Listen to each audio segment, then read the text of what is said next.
I made a video a few days ago regarding the volume of small arms ammo being smuggled at the Mexican border from Mexico to the US. And I want to talk about that for a second, and then I want to talk about the particular caliber, because in the last 3 years, there's an average of 9,000 rounds of ammo smuggled into the US that they catch. This year, there's 100,000 rounds. Just the other day, there was 11,000 rounds in one single vehicle. So I want to take a moment and kind of talk about what I think is going on there, and the particular caliber is why I think there's certain things going on there. All right. Now, I want to add at this point that 100,000 rounds have been smuggled into the U.S. this year that they've caught.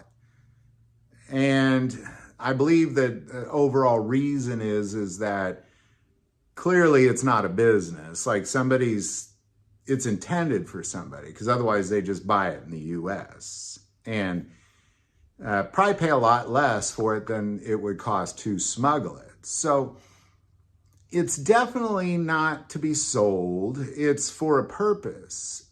But in addition to that, there's even more ammo being smuggled the other direction. And I just want to kind of address that briefly before we get into the caliber, because just the other day, on November 3rd, there was 93,000 rounds of ammo in one single vehicle, just one single vehicle going from the U.S. to Mexico. But it happens to be the same caliber as what's coming into the U.S. And this is what is peculiar.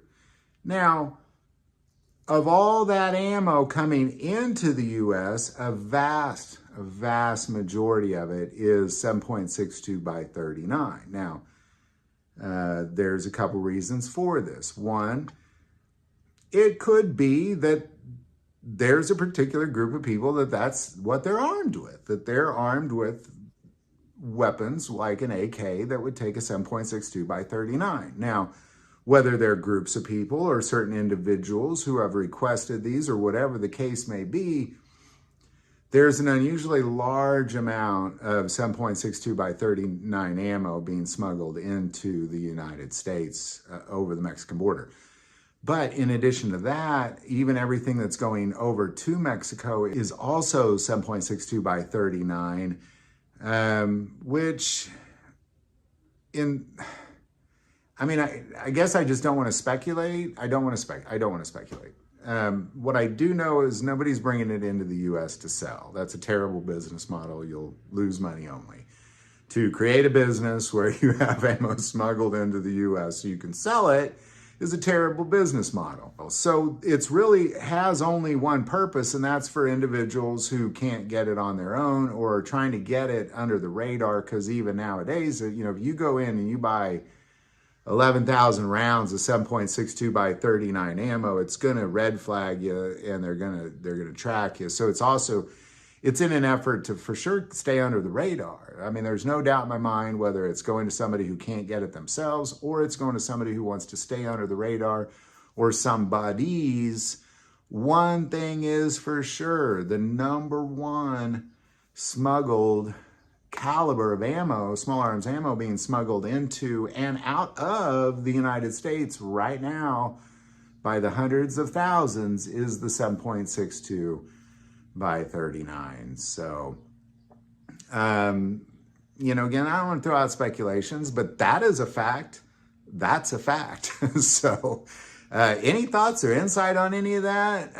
Love to hear your thoughts on this, because I'm not really hearing anybody talk about this. I think it's very significant.